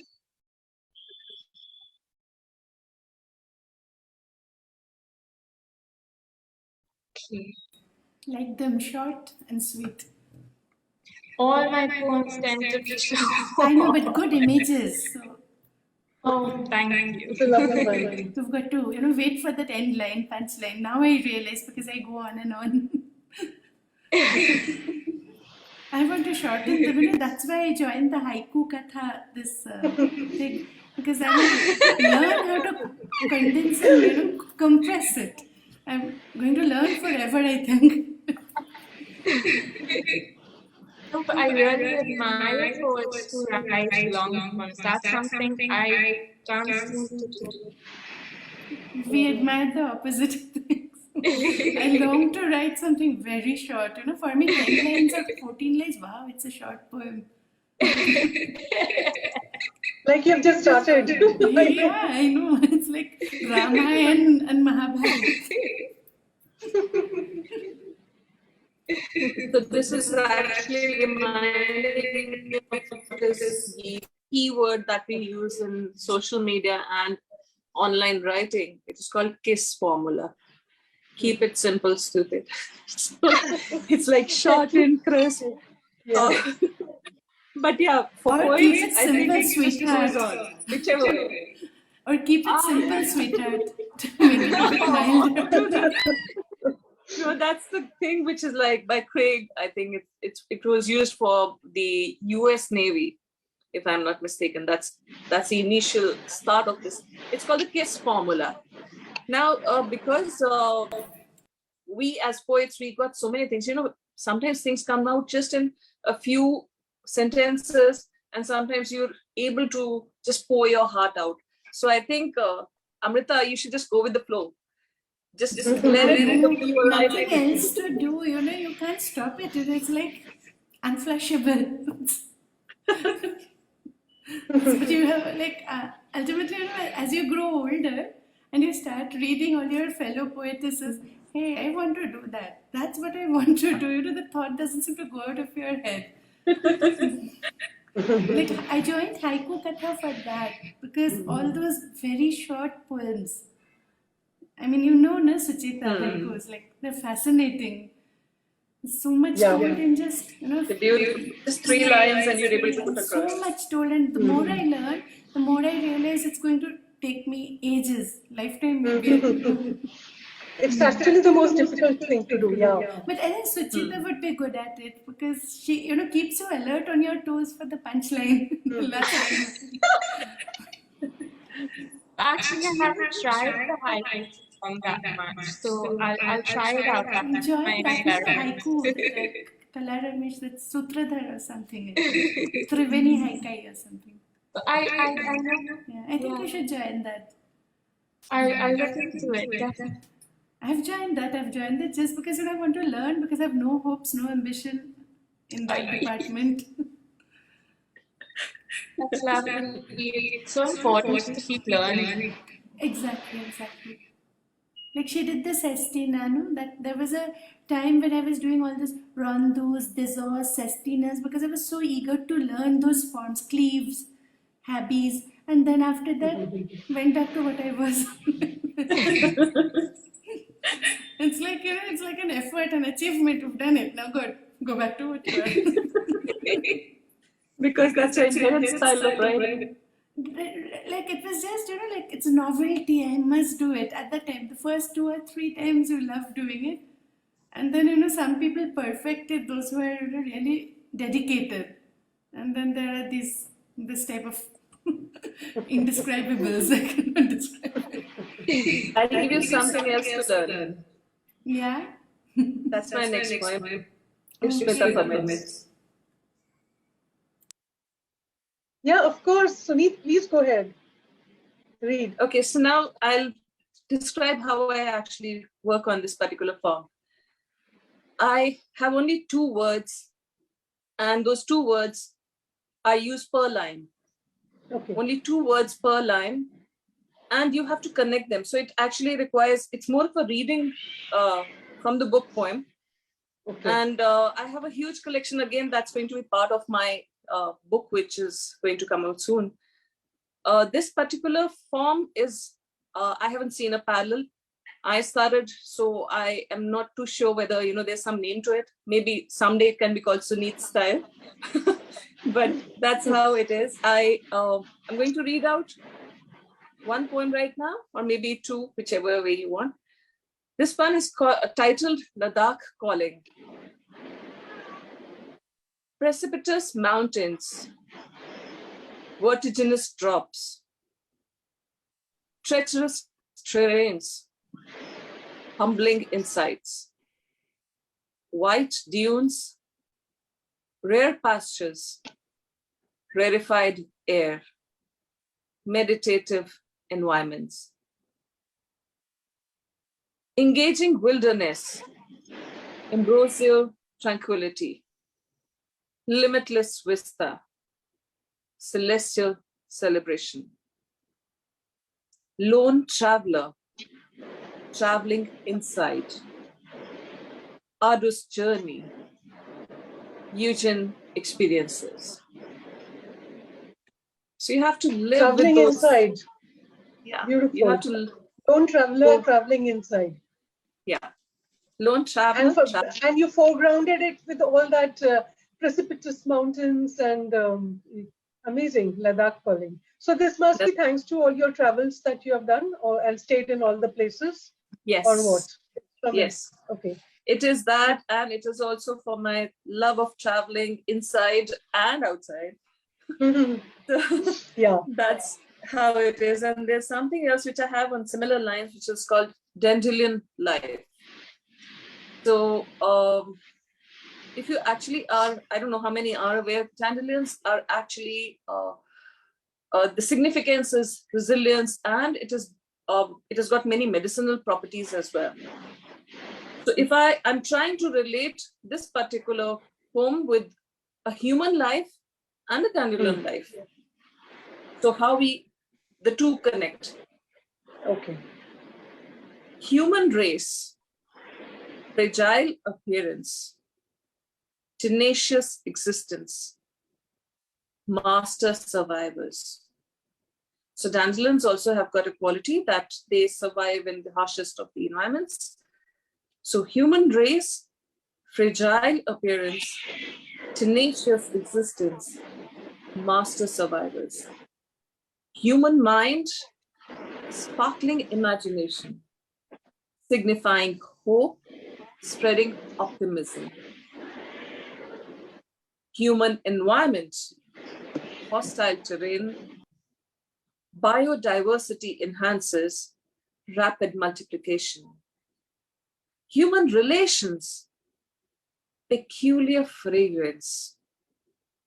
Human relations, peculiar fragrance, begetting healing, symbolizing endurance, dandelion life. So comparing the two parallelly, how they work, I put it across to you. That's the new meaning, a unique form of writing, the way I write those.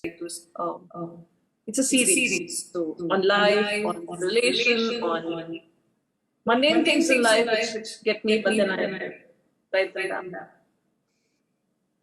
Beautiful, Sunit. Love it, love it. The two-word thing that you did. Yes. You've kept it simple, sweetheart. I love this new And phase you now. know, there's very complex good thoughts inside. I mean, the thoughts are very worth keeping, that kind of. Thank you. Smeetha's cat is missing.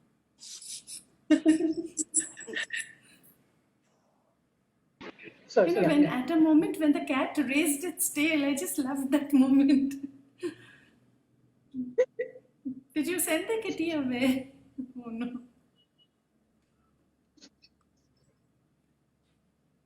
I love the experiment. Yeah, carry on, Smeetha. Sorry. Yeah, sure. No, you carry on. You were saying something. Okay, sorry. I was about to say that Sunit makes these lovely experiments. Right? Very good. That poem of yours with the two words. Lovely experiment. A lot of thought inside worth keeping, actually. A lot of. Okay, I'm ready if you want me to It sets you recite thinking now. in so many ways. No, it helps actually. It's like a therapeutic healing poetry. That it falls into that genre for me. Thank you. Yeah. Okay, I have a poem if you want me to read now, Smeetha. Yes, please. It's absolutely, I mean, it's because of, you know, Sunit, she's doing this to me. She's reciting something with two words. Mine is, of course, not two words exactly, but it is on that, you know, like following that track. But it has no thoughts in it. That sounded awful. Anyway, So instead of abracadabra, now it is Sunit. Sunit. Open Sunit sesame. Okay. Caramel. Caramel nights, passionate plights, silver robes, dressed silver stone. September heart in April's grasp. Night of mildewed memories, mild moments on tender leaves, or just a brusque interlude betwixt the leaf and stone, stirwood. Brown glazing, chocolate teasing, mesmerizing Viola immersed in her moir dreams and raisin sins. Perfect, delightful nebula, silver swish of girth, family, tease the teaser, and find rebirth. A release from cool icicle morn, pliant and dazed, but still alive, fading fast, cryogenic violet into the dawn. Beautiful. Is it short? My biggest concern is with brevity. Short and sweet, and it's got those words also. It is about a woman transitioning into middle age, and you know, whatever we fool ourselves with, we're still passionate. None of us, you know, decide, okay, now is the time I climb up on a shelf and become a granny. So, True, and I like that phrase that September hardens, April heat. Yeah. April hardens. Yeah, because the inside remains youthful for so much, and it's especially true for women, isn't it? True. Because men get away with, you know, being. Let's not even go there. I don't want to go there. But so for women, it's a very difficult phase, you know, when you've reached middle age and everybody expects you to be a storehouse of wisdom. And you're still learning. The child inside is still, you know, rebelling. And yet you have to, you know, like, so that's, I think, short. And I hope, like, I mean, you liked it. Loved it. Thank you.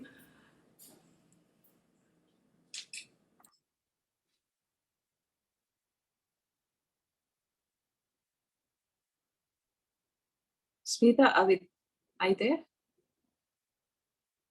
Muted myself. My cats were screaming, so I had to mute myself.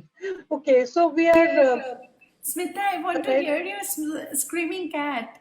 Actually, Maybe they're that's quieted. poetry. Maybe she wants to recite. So we are to the final moments. We have time. So before getting into the final phase, the final round, I would request Suchita if you want to read anything, or do we go to the final? You have you can read a short poem like all yours are short.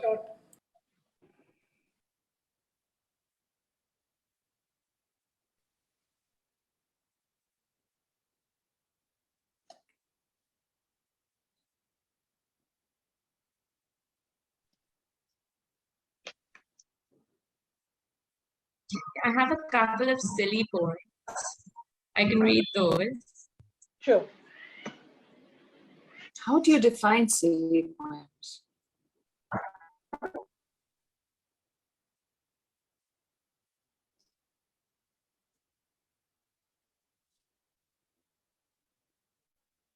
Can you hear me? No. Can you Now hear we me? can. Yeah, now we can. Okay, I think my internet's a little unstable. Is it okay if I stop the video for a minute or two? Sure. Do that. Is it okay? Okay, can you hear me now? Yeah. Okay, I'll just keep the video off for a minute.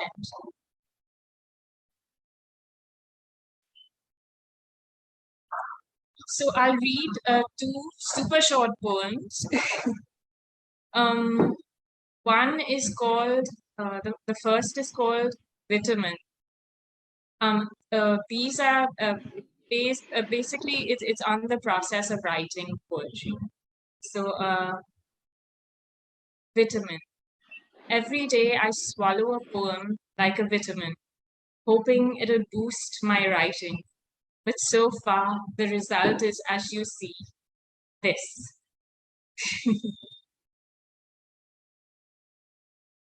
And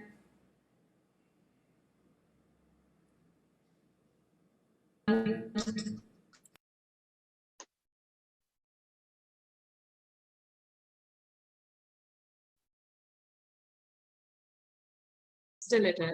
Other times, it's a seed waiting to grow forest behind your eyes. If there's time, I can read one more, also based on... Okay, yeah, one more. Okay. This is called The One. The one I want to write has sunk into a chlorinated pool and is kissing the tiles of a daydream as we speak.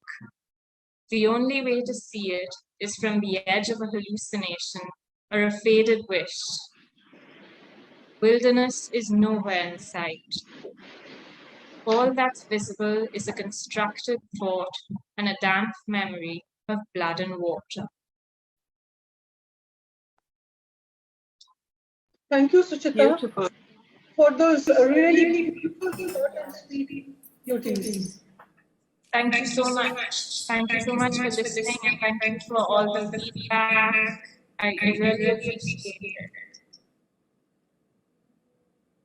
We enter the final round now. Each one of us can read one or two. So let me begin with one from our anthology. I would love to read a poem by Sept, and it's called The Diva of Jalsaghar.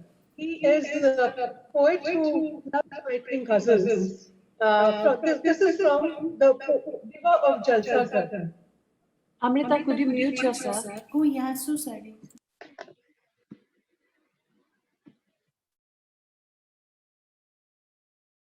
By Stephen Horstman from The Diva of Jalsaghar. The Kaveri's rainbowed mirror reflects the image of Begum Akhtar. Her resonant shadow floats through oasis gardens in Dhanar. Her winged figure soars through the shimmer of stars in Ashar. Her transparent form glides through swirling clouds in Kohar, through the leopard shade of jungle foliage in Makhar.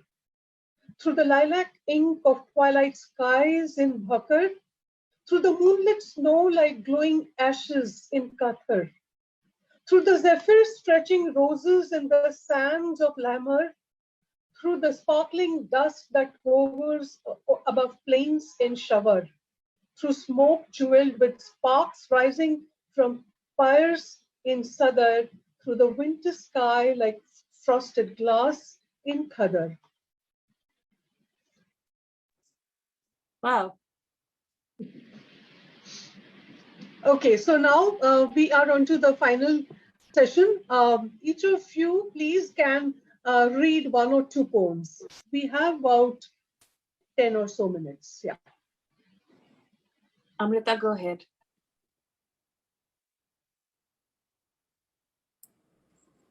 Okay. Amrita, you want to read first? Okay. I changed my poem yet again, that's what. Deep white pearls. Pearls and I will always be friends. I wore them like little flowers, clusters in my ears. Daddy's sweet little girl at 13. Pearls adorned my neck much later, the single string clasped to the side at college, 3 careless strings around my throat, the day I wanted to look casually elegant.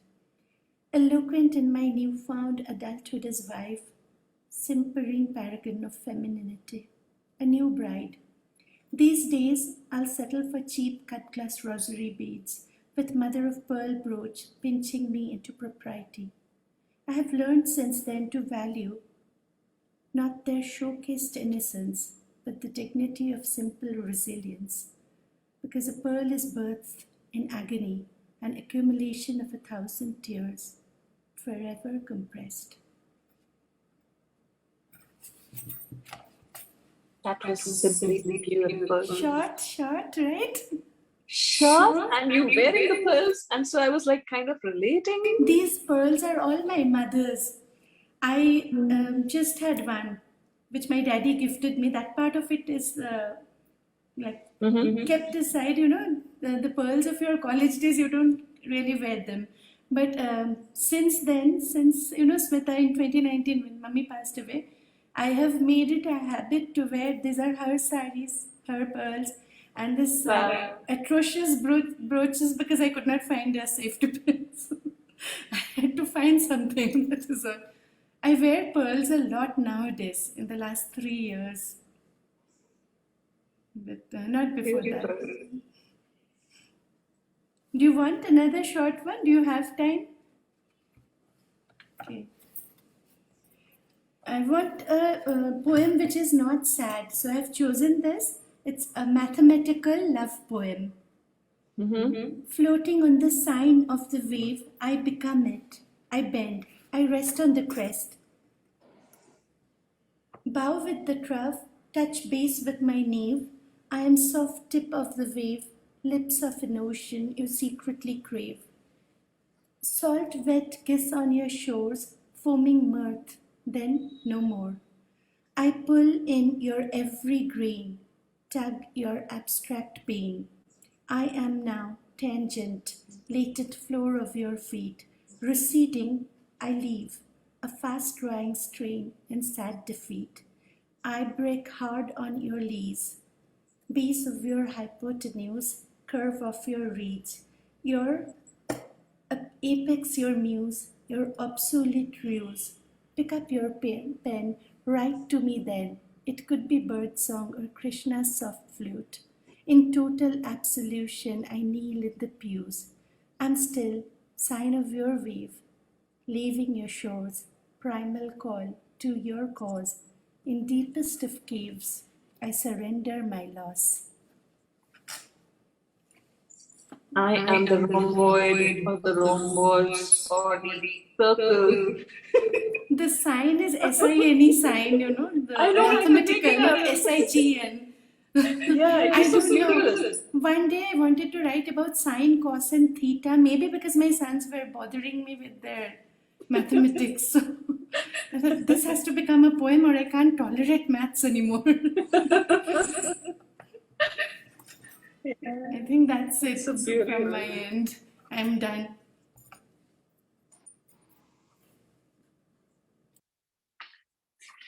So I'll start off with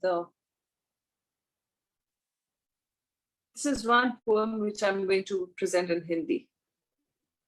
And it is for us, the women, and for the Durga inside us. अबला नहीं, सबला हूं मैं। दिखने में भले ही नाजुक प्रतीत होती हूँ, मैं अपने बारे में नहीं कह रही हूँ।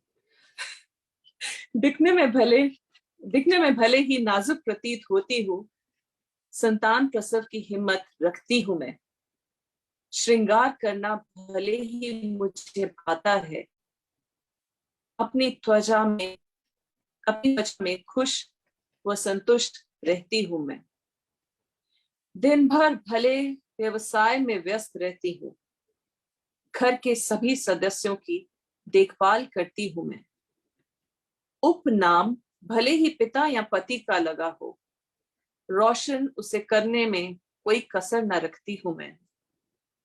कलाई पर भाई की भले राखी मैं बांधती हूँ, उसकी और अपनों की सुरक्षा करती हूँ मैं।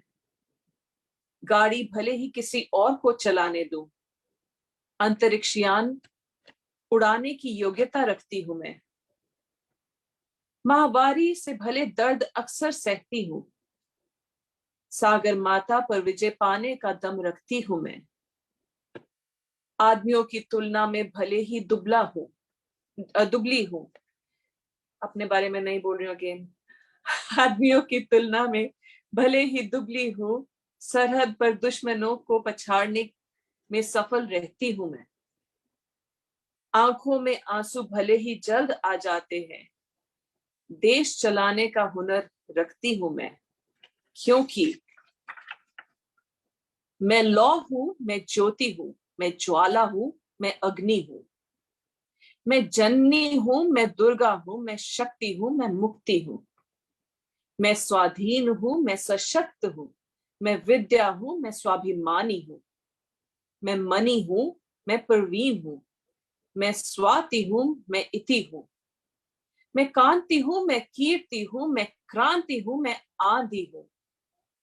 मैं शांति हूं, मैं शीतल हूं, मैं हिमानी हूं, मैं भवानी हूं।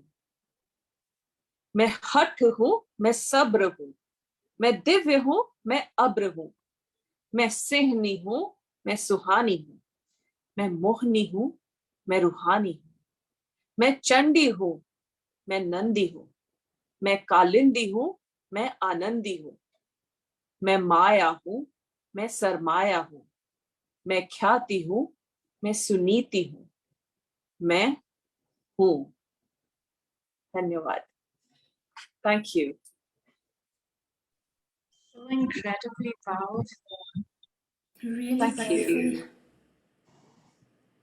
So that's the ode to all the women empowered and the Durga inside us.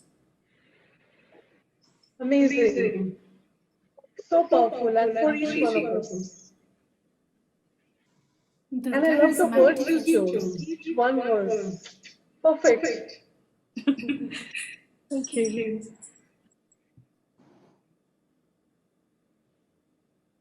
So you'll make two different collections, Hindi and English.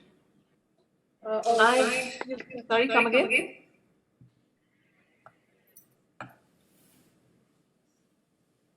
Come again. I can't hear you. I'm saying you'll make two poetry collections, in one in English and one in Hindi. I have a couple of my poetry. Amrita, could you mute yourself? Yeah, so I have a couple of poems of mine which are anthologized in Hindi books, poetry books, and I am planning to make one for my own, but that will have to wait once I'm done with the English one, for which I'm fervently writing and also doing the illustrations myself. So working that out first, and once I'm done, then the next project starts. I was invited by the All India Radio for reciting some of my Hindi poems with them. So Okay. that's the kind of journey I've had till now with them. Beautiful, beautiful. Very exciting. All the best for both your collections, first the English and then the Hindi. And hope to see your Thank book you. soon. Okay, Suchita, Thank you you. want to read a last poem?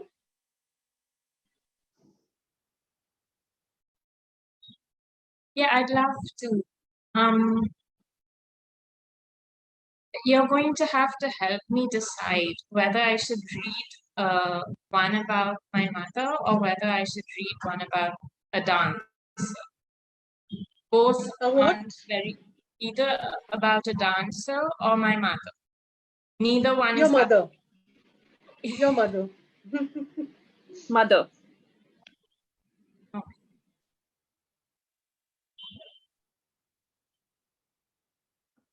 It's called While My Mother Still Is.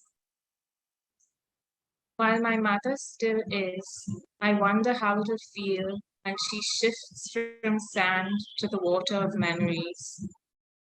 Will waves roll over me with embalming fluid after her chest turns to rock, insisting over and again that it once was grass? Will grief overcome me every time I hear her in the birds cooing on her sill? I examine my lungs, lined with her soil.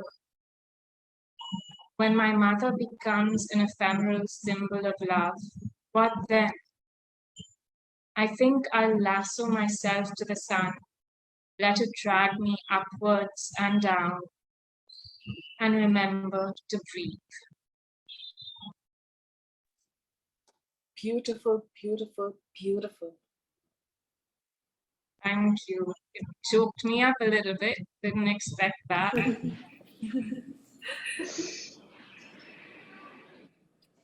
Very moving.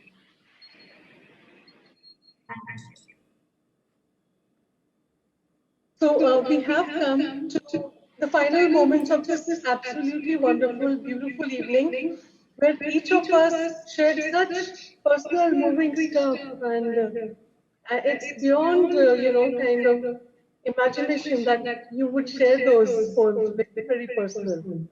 And it's been very enriching listening to the new kinds of poetry that you're writing, listening to the new stuff, and also all the old formats that we are used to, and with rhythms. And I especially do the old, form poems like Going by the Book, Sestina, and all that. You just heard that one of them.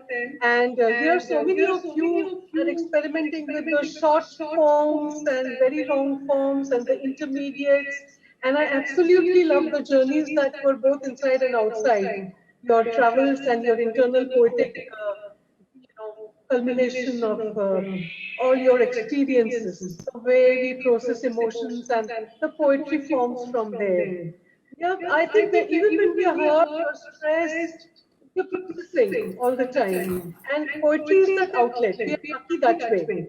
Not like even Neha said in the beginning that she writes when she's stressed out. And it's very true for me also.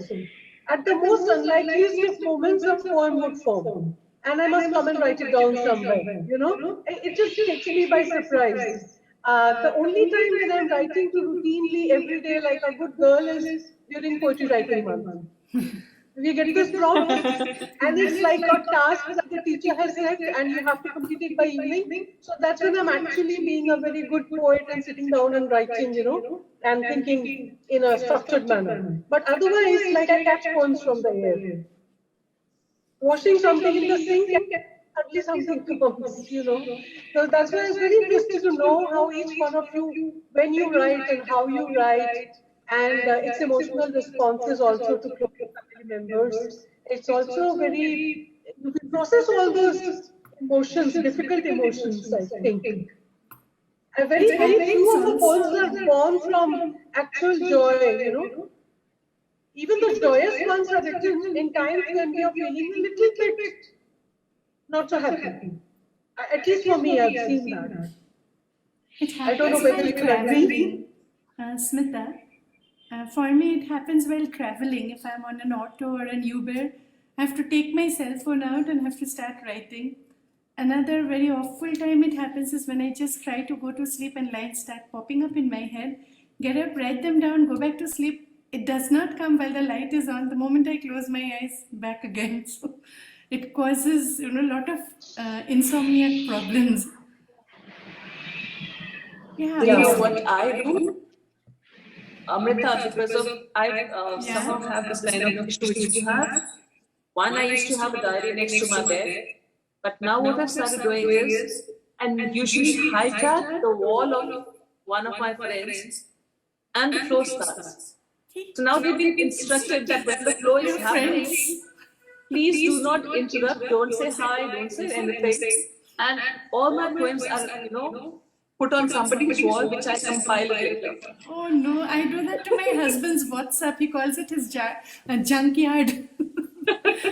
I write. I just put the voice messages. So that's easier. So you don't have to open your eyes.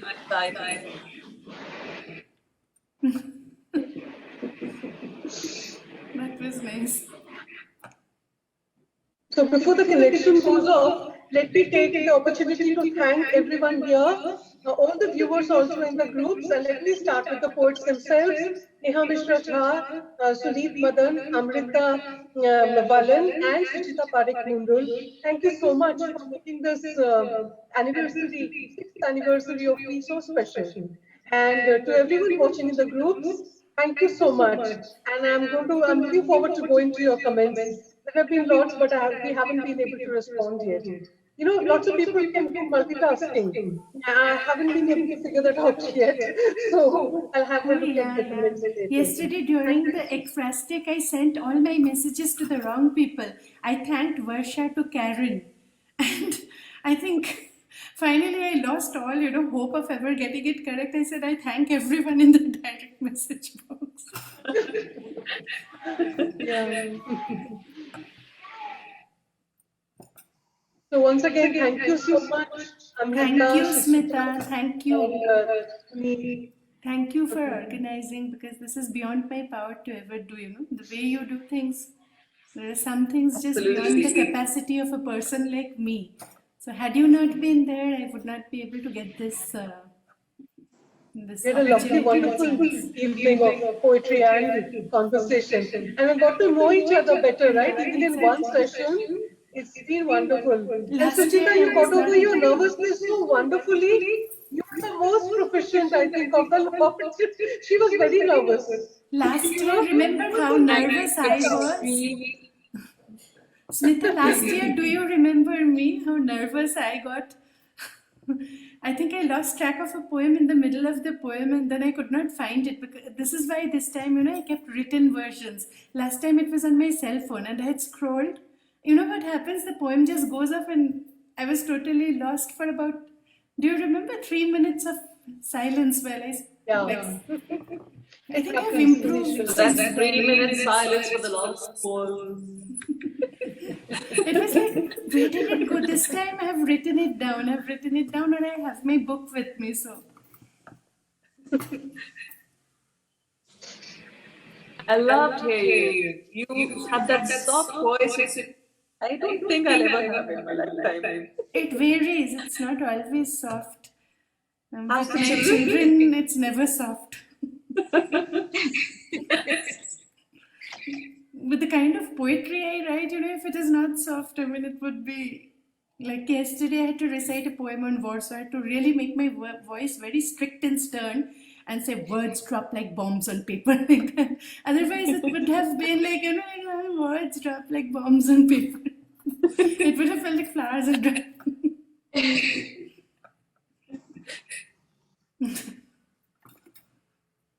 So we have 3 or 4 more sessions coming up till 2nd. You're most welcome to join all of them. On 2nd, we have a session with Mabanu Modi Kotwal, a Vagina Monologues, the theatre group. And so you're most welcome to come and join and ask questions. I entirely forgot to mention this in the earlier sessions. I'll put it out in the group. So if you're there with your questions, it will make it very exciting and more interesting. 2nd evening. The Sunday.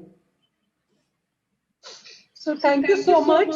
We'll wind up with this, say tata bye-bye, and meet again in the other sessions. And we'll also be having an in-person. Thank you We'll so also much. be having an in-person session in Mumbai. Whoever is in Mumbai at that time, October 15th, you must come. That'd be lovely. Suneet, where are you based? Mohali? Oh, okay. Wow. Yeah. So I was in Bombay for around 2.5 years, 3 years. But yeah, I haven't been there for last 20 years.